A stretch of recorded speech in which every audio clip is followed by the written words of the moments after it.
प्रादेशिक समाचार के साथ मैं नैन्सी कुमारी।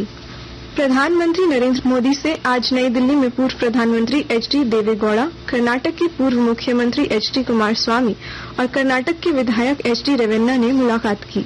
श्री मोदी ने कहा कि देश की प्रगति में श्री देवेगौड़ा के अनुकरणीय योगदान को बहुत महत्व दिया जाता है। उन्होंने कहा कि विविध नीतिगत मामलों पर श्री देवेगौड़ा के विचार व्यावहारिक और भविष्यवादी हैं। लोहरदगा जिले के कैरो प्रखंड के एडादोन में उग्रवादियों ने बुधवार की देर रात एक पोकलेन और एक ट्रैक्टर को आग के हवाले कर दिया। यहां नंदिनी डैम के पास 3 नहरों का पक्कीकरण एवं मरम्मत का काम चल रहा था। सूचना मिलने पर डीएसपी परमेश्वर प्रसाद और इंस्पेक्टर मंटू कुमार जवानों के साथ वहां पहुंचे और घटना की जानकारी ली।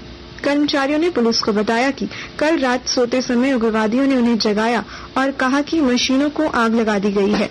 किसी ने बुझाने का प्रयास किया तो उन्हें गोली मार दी जाएगी।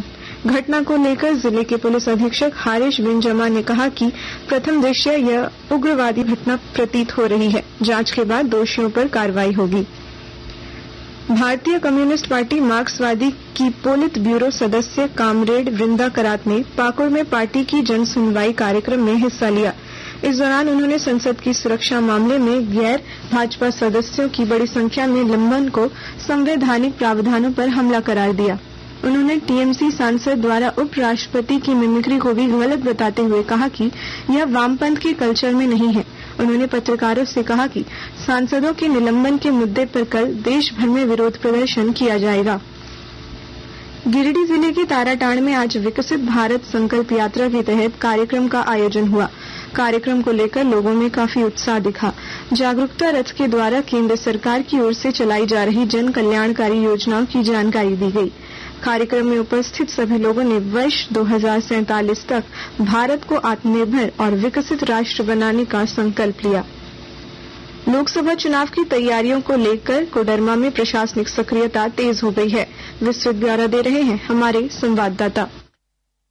लोकसभा चुनाव को लेकर कोडरमा में प्रशासनिक सक्रियता बढ़ गई है। चुनावी गतिविधि को लेकर 17 कोषांगों का गठन कर लिया गया है। उपायुक्त सह जिला निर्वाचन पदाधिकारी ने सभी कोषांगों के वरीय पदाधिकारी को संबंधित कोषांग से जुड़े कार्यों में तेजी लाने का निर्देश दिया है। चुनाव कार्य को लेकर जोनल, सेक्टर, गश्ती दल, उड़नदस्ता दल, स्टैटिक दल आदि का गठन कर विशेष दंडाधिकारी की शक्ति हेतु प्रस्ताव भी विभाग को भेजा गया है। चुनाव को लेकर इस बार जिले में 77 नए बूथ के साथ 628 मतदान केंद्र और 90 सेक्टर बनाए गए हैं। कोडरमा लोकसभा क्षेत्र में बरही विधानसभा के 53 और बरकट्ठा विधानसभा के 146 बूथ भी शामिल हैं। गजेंद्र बिहारी सिन्हा, आकाशवाणी समाचार, कोडरमा।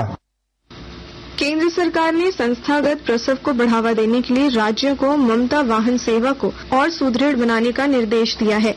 इस संबंध में झारखंड स्वास्थ्य मिशन समिति के मातृत्व स्वास्थ्य कोषांग की नोडल पदाधिकारी डॉक्टर पुष्पा ने सभी जिलों के सिविल सर्जन, जिला कार्यक्रम पदाधिकारी और जिला कार्यक्रम समन्वयक को पत्र लिखा है।